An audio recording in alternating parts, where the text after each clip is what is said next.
하고 계세요? 제가 오늘 그 4차 산업 중에서 가장 하이라이트 중 하나인 챗봇 업체를 만나러 왔는데요.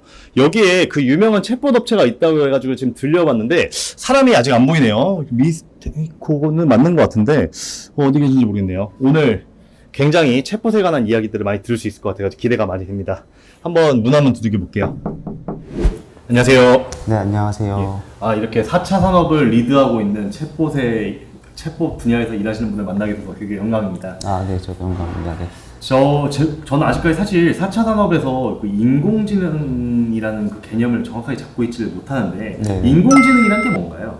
네, 인공지능은 이제 쉽게 말해서 컴퓨터 기계가 인간의 행위를 대체할 수 있는 행위라고 말하는데요. 그 행위는 인간의 표정, 인지, 행동, 제스처, 그 모든 분야를 아우러서 말하는 것을 인공지능이라고 하고 있습니다. 네.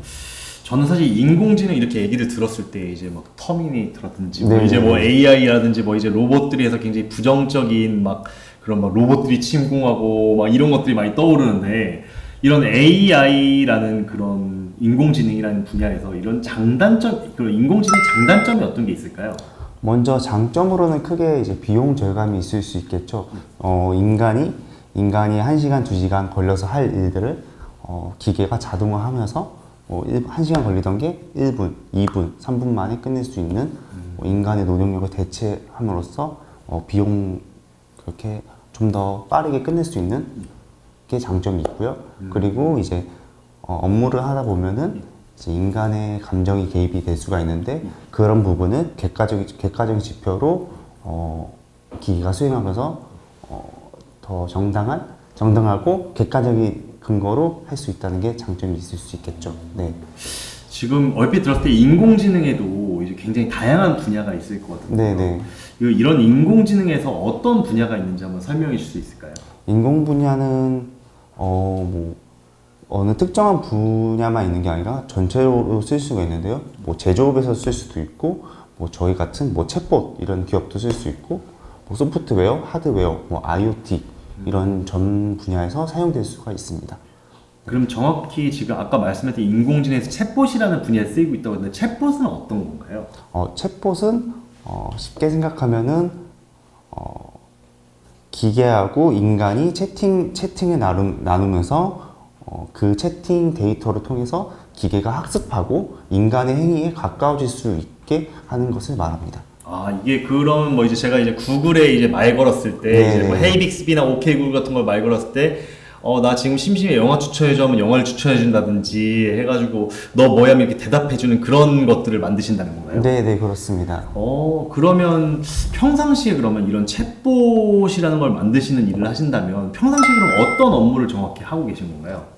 저는 일단은 챗봇이 잘 작동되는지 확인하는 작업을 하고 있고요. 그리고 그 챗봇 안에 있는 데이터 같은 거를 가공하고 정리하는 역할을 맡고 있습니다.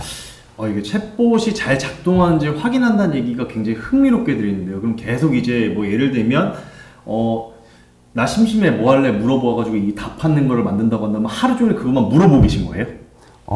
그런 작업을 할 수 있고, 그리고 아무래도 현재로서는 모든 것을 답변하기 어렵기 때문에 정해져 있는 질문, 정해져 있는 답변 내에서 1차적으로 잘 나오는지 확인하고 있고요. 그 이상의 대답을 요구했을 때는 더 많은 데이터를 추가해서 답변을 받는 것을 목표로 하고 있습니다.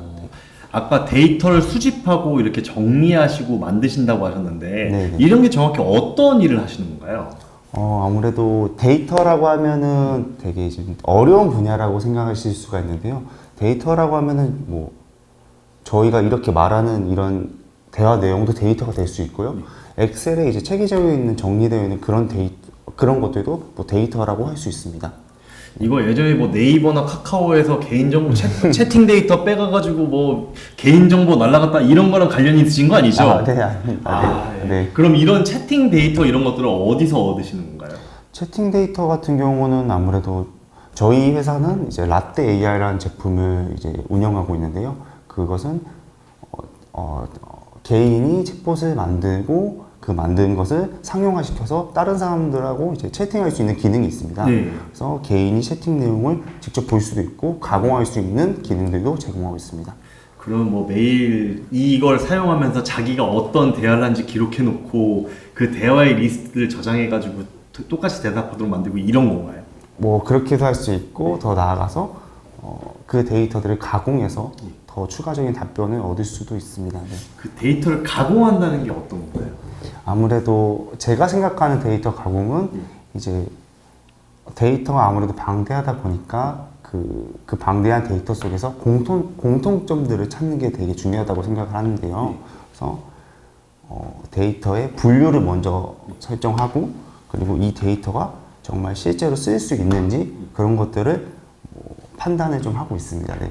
그럼 만약에 지금 데이터를 이로 분류하는 게 이게 굉장히 흥미로운 작업인 것 같은데 예를 들면 이제 제가 생각할 때 제가 챗봇이나 이런 뭐 구글이나 이런 데 가장 많이 물어보는 게 오케이 구글 점심 메뉴 추천해줘 이런 것들을 제일 많이 쓰는 것 같은데 네네. 이런 거를 답할 수 있는 데이터를 때 보면 맨날 이제 새로운 것들이 나오긴 나오더라고요. 이런 것들을 할 때 데이터를 어떻게 가공하시는 건가요? 아무래도 본인이 먹어봤던 맛집 위주? 그쵸 뭐 그런 게 있어요.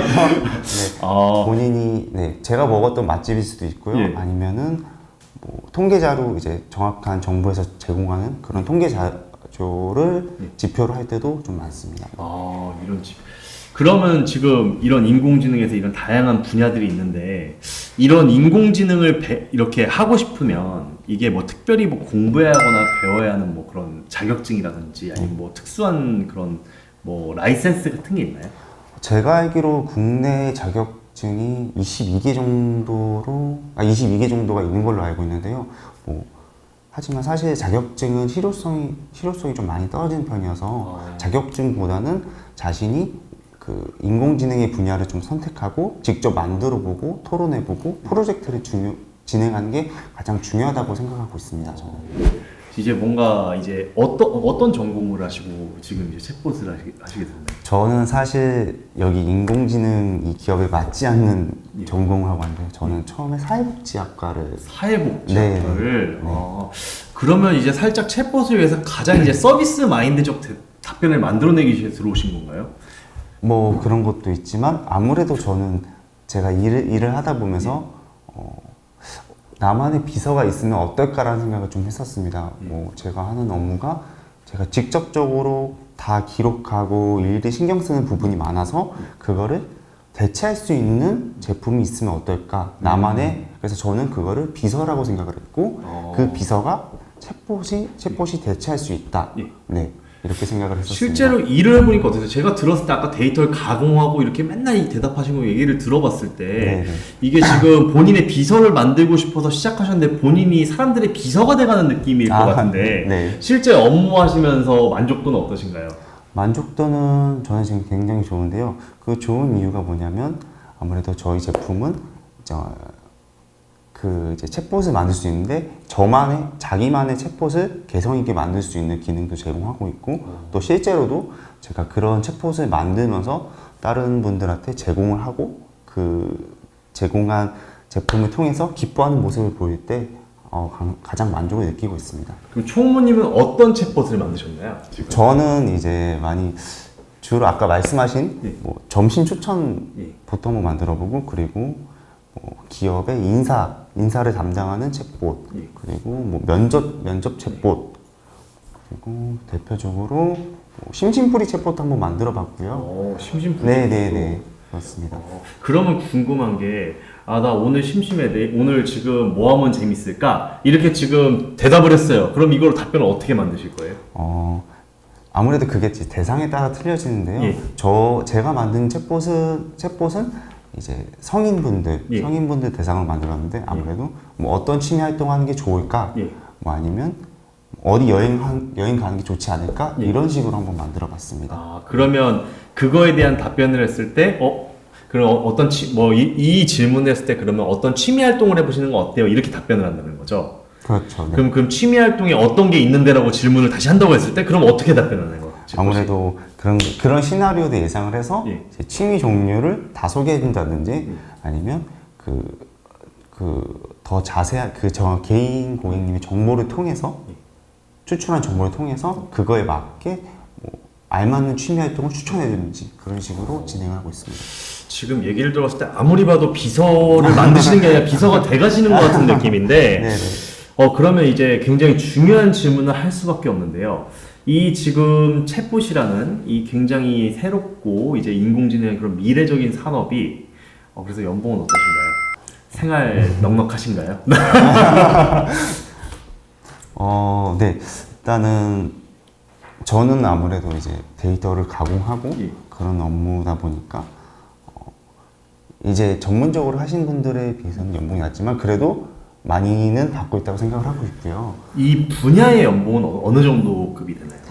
아무래도 이 분야는 이제 전문가가 인공지능 전문가가 많이 필요한 분야인데요.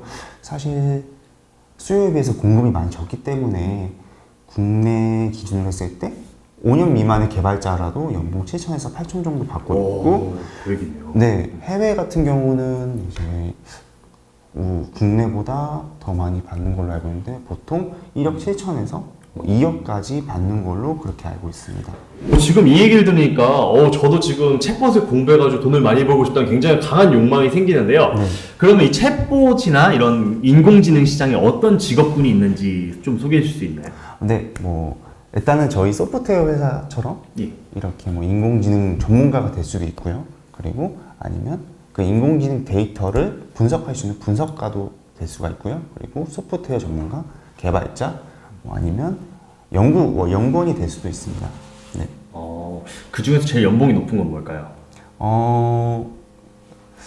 다 이제 연봉이 높지만 제가 생각하는 건 아무래도 이제 연구원 분들이나 개발자 분들이 되지 않을까 그렇게 생각하고 있습니다. 아니 사회복지학과라니까 저도 지금 굉장히 사심이 들어가가지고 많이 질문을 하게 되는데 그러면 이 인공지능 분야를 배우기 위해서는 어떤 공부 과정이 필요할까요? 아까 자격증은 그렇게 큰 의미가 없다고 하셨는데 그럼 이 인공지능 분야에서 일을 하기 위해서는 어떤 공부와 어떤 준비를 해야 할까요? 보통 저는 세 가지라고 생각을 하는데요. 첫 번째로 이제 머신러닝이라는 그런 방식이 있고요. 그리고 딥러닝 방식이 있고, 그리고 빅데이터라는 게 있습니다. 그래서 그 세 가지 중에 자신이 찾아보고 맞는 분야를 찾아서 공부하는 게 가장 중요하다고 생각을 합니다. 그러면 지금 하시는 분야는 머신러닝, 딥러닝 어떤 분야에 있는 건가요? 저희는 이제 딥러닝 기반으로 이제 빅데이터 산업을 중점을 하고 있습니다. 그럼 딥러닝을 배우려면 어떻게 배워야 할까요?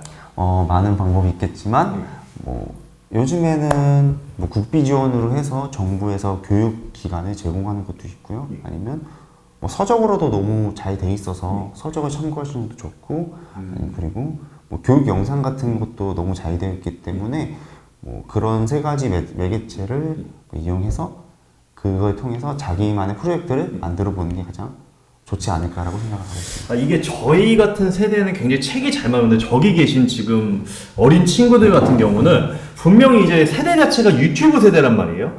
이게 유튜브나 이제 딱 뭔가 이걸 보고서 체계적으로 챗봇이나 이런 AI 전문가가 될 만한 추천해 주신 채널이나 아니면 정말 채널이 없다면 책이라도 소개를 해줄 수 있나요? 책이요? 아무래도 책은 이제 보통 처음에 접근하기 쉬운 책이 하나 있는데요. 3분 만에 끝내는 텐서플로우, 그리고 머신러닝, 딥러닝 그런 책이 있어서 그 책도 또 두껍지도 않고 얇아가지고요. 보기에도 편하고 그 책을 먼저 접근하고 그 다음에 점차적으로 늘려가 나가는 게 중요하다고 생각합니다. 이게 특별한 프로그래밍 지식이 없이도 할 수 있는 영역이라는 건가요?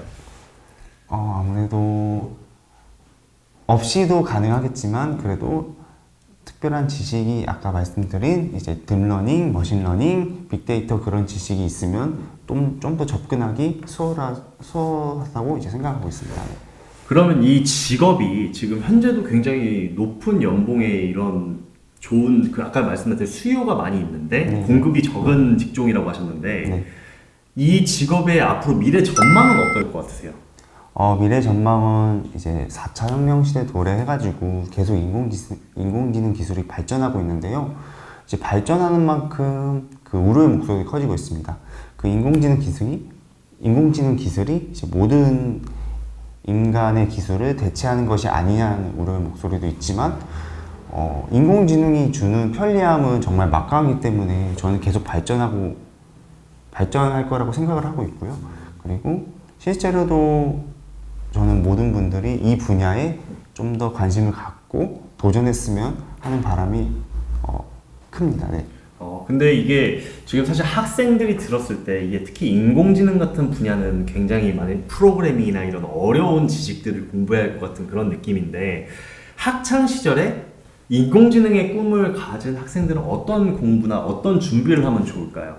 아무래도 이제 프로그래밍 언어를 하나를 준비하는 게 가장 중요하다고 생각합니다. 이제 프로그래밍 언어 중에 대표적으로 쓰이는 게 파이썬이라는 언어가 있는데요. 그 파이썬 언어를 먼저 공부를 하고 거기에 익숙해지면 더 나아가서 아까 말씀드렸던 인공지능 기술인 머신러닝, 딥러닝, 빅데이터를 접근하는 게 가장 중요하다고 생각하고 있습니다.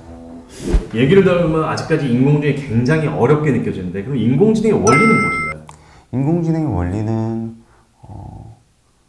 인공지능의 원리는 이제 기본적으로 저희 이제 저희가 이렇게 말하고 행동하는 것들 그리고 생각하는 것들을 기계가 대신해서 기계도 그런 인간의 행동을 배워서 기계도 말할 수 있고 그렇게 행동하고 같이 생각하는 것을 말합니다. 네. 그러면 인공지능도 지금 봤을 때 굉장히 다양한 종류의 인공지능이 있을 것 같은데 인공지능의 분류는 어떻게 되나요? 인공지능의 분류는 크게 세 가지가 있는데요. 첫 번째로 약인공지능, 두 번째로 강인공지능, 세 번째로 초인공지능이 있습니다. 첫 번째로 약인공지능 같은 경우는 쉽게 말씀드려서 대표적인 예로 알파고를 들 수 있는데요. 정해진 규칙 안에서 생각 없이 그 인지 능력 없이 정해진 대로만 행동하는 것을 말하고요. 강인공지능 같은 경우는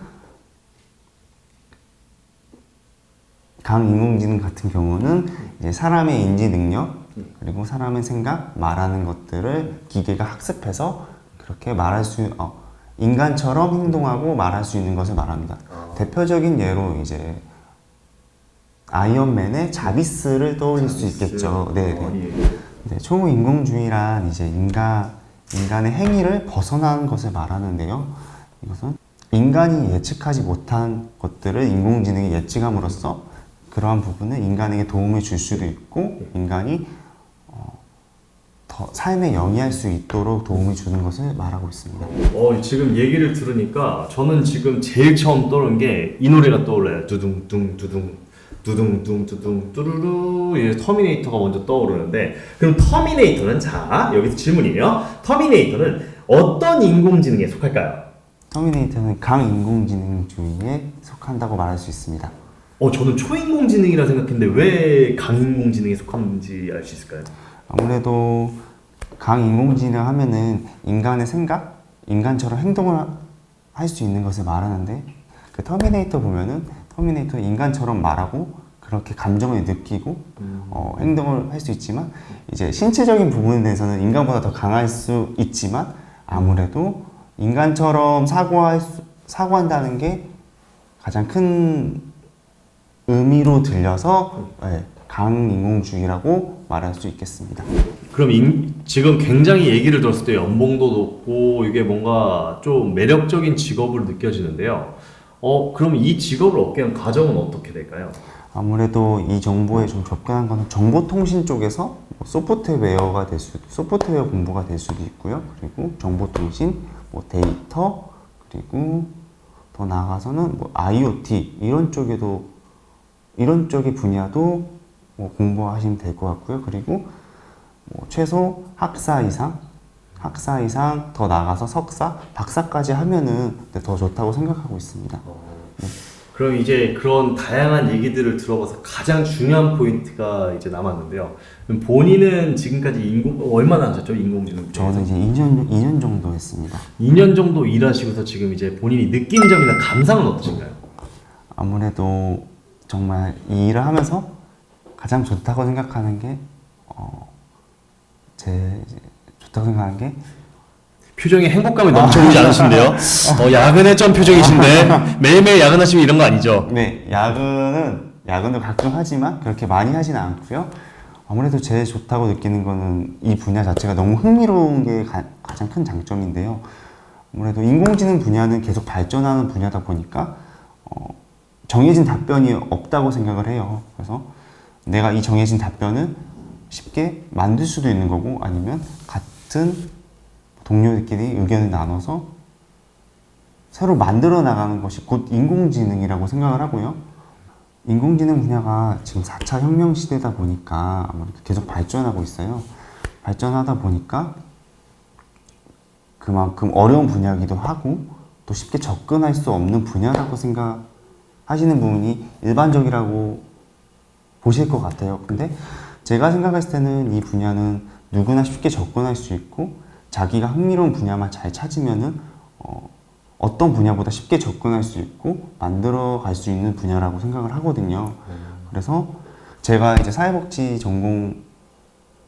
전공에도 불구하고 여기에 도전할 수 있었던 이유는 제가 이 분야에 쉽게 만들 수 있고 제 생각을 표출할 수 있었기 때문에 다른 분들도 그런 생각을 가지고 있다면 도전하셨으면 좋겠습니다. 궁금한 게 그러면 이제 뭐 예를 들면 이제 항상 어떤 기업이나 이런 분야 같은 경우 특히 기술 분야라서 굉장히 리드하는 기업이나 그런 리더가 있을 것 같은데 이런 대표 기업이라든지 유명한 사람 같은 게 있나요? 인공지능 분야에?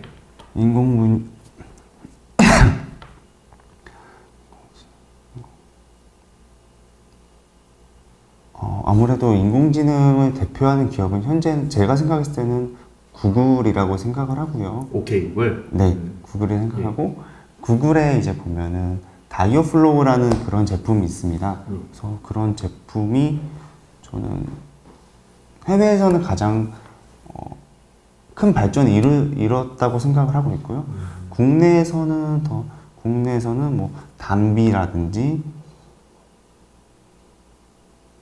아니면 저희 미스테리코의 라떼 AI가 될 수도 있겠죠. 네. 표정이 지금 굉장히 뭔가 민망해 하시면서 말씀하시는데 그래도 굉장히 뭔가 회사에 대한 만족도가 높아 보여가지고 좋습니다. 네네. 자, 그러면 지금 저기에 이제 어린 친구들이 이제 그런 인공지능에 대한 꿈을 가지고 있는 친구들이 벌써부터 있을 것 같은데요. 이제 그 친구들한테 해주고 싶은 말 있으시면 영상 편지 한번 남겨보시죠. 네. 먼저 야근이 많으신 것 같아요. 굉장히 피곤해 보이세요. 네. 얘들아, 야근이 참 많단다. 자, 지금 피곤해 보이시지? 아무래도 이제 관심 있는 분야다 보면은 좀 더 찾고 영상을 통해서 가장 찾는 것이 중요하다고 생각을 하고, 그리고 뭐 이 공부를 하면서 어떤 것을 꼭 해야 된다라는 그런 관념보다는 재밌게 만들고 스스로 생각하면서 직접 프로젝트를 운영해봤으면 좋겠습니다. 자, 우선 이렇게 인터뷰에 참여해 주시고 굉장히 그 괴로움을 표정으로 다 표현해 주시고 이제 굉장히 이제 뭔가 다양한 인공지능에 대한 지식을 공유해 주셔서 감사하고요. 자, 뭔가 이제 이 인터뷰를 통해 가지고 또 인공지능이라는 분야에 대해서 많이 알고 또 꿈을 꾸게 된 친구들이 많을 것 같아요. 좋은 내용 공유해 주셔서 감사합니다. 네, 감사합니다. 자, 그럼 이제 다음 4차 산업을 만나기 위해서 가볼까요? 슝!